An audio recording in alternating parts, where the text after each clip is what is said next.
लोग शुक्रगुजार है अल्लाह ताला के, क्योंकि ये काफ़ी इंतज़ार के बाद में जो आज स्नोफॉल हुआ है। और रिपोर्ट्स के मुताबिक साउथ कश्मीर में तो हम हैं ही, सेंट्रल कश्मीर, नॉर्थ कश्मीर, पट्टी टॉप और दूसरे एरियाज़ में भी ये बर्फ़बारी देखने को मिली है। और लोगों ने खूब वेलकम किया इसका, क्योंकि जम्मू कश्मीर को बिना बर्फ़बारी के, बिना बारिशों के मतलब खूबसूरती भी नहीं है और पानी टेबल भी नहीं बनता है और एग्रीकल्चर, हार्टिकल्चर इस सब पर असर होता है।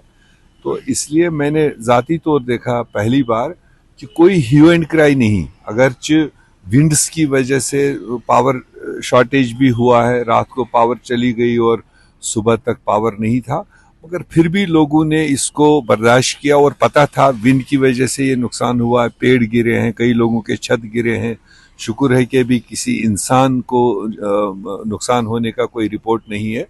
तो ऐसे में लोगों ने बहुत खूबसूरत तरीके से इस मौसम का स्वागत किया, वेलकम किया, एंजॉय किया। और डिपार्टमेंट्स की भी तैयारी थी, सरकारों की भी पूरी डायरेक्शन थी। और ऐसे में पहली बार देखा कि सुबह सवेरे 10 बजे 11 बजे सारे रोड कनेक्टिविटीज़ भी क्लियर हुए हैं और ऑलमोस्ट 90% रोड्स को कनेक्ट किया गया। हॉस्पिटल्स और बीमारों की भी तीमारदारी ठीक ठाक हुई। एडवाइजरी पहले से ही थी कि जो अनकनेक्टेड एरियाज़ में लोग रहते हैं, जिनको डिलीवरी का कोई मामला है, कोई सीरियस मामला है, वो नीचे के इलाकों में आए ताकि हॉस्पिटल के नज़दीक रहें। तो वो भी काम किया है। बहुत लोगों ने संजीदगी के साथ में इसमें रोल प्ले किया है।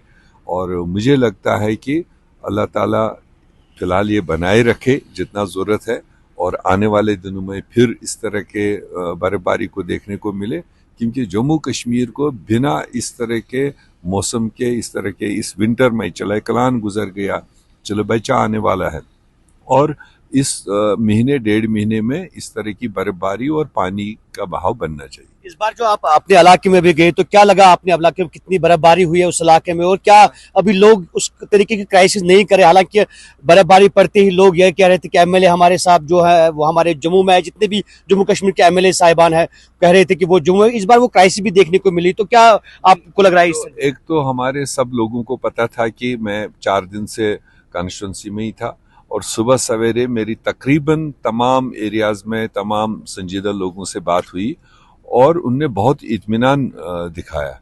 मैंने कई जगह, मेरा शेड्यूल था 2-1 जगह कंडोलेंसेस के लिए, एक बीमार को खबर लेने के लिए, बल्कि उनने खुद एडवाइस किया कि रोड क्लियर हुआ है मगर बर्फबारी तेज़ हो रही है, ऐसे में कहीं गाड़ी फंस जाए, कुछ हो जाए।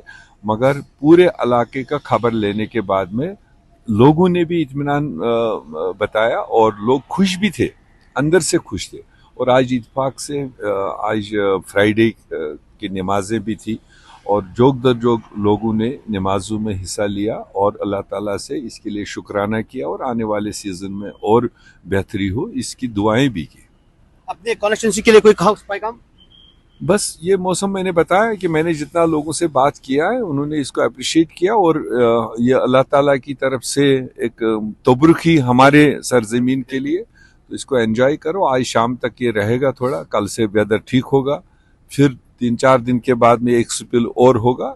मगर लोग जहनी तौर तैयार है, कोई खास एडवाइस देने की बात नहीं, बाकी छुटपुट मामला तो आते ही हैं और उससे हम उन सख्तियों को निपटने के लिए हमेशा से मजबूत है। और किसी किस्म का कोई दिक्कत हो किसी को भी, मैं इलाके में मौजूद हूँ, और किसी किस्म का इशू आ जाए वो हमसे संपर्क कर सकते हैं। कोई मदद की ज़रूरत हो, 2-1 जगह हमारे कुछ लोगों के छत गिरने की खबर है, मैंने उनसे भी बात की, उनसे भी संपर्क किया, और वो ऑलमोस्ट जाने सेफ है, महफूज है। मैंने उनको बता दिया कल बजटरी मीटिंग है, उसके बाद वापस आऊँगा, मैं उन घरों में भी जाऊँगा, उनको भी खैर खबर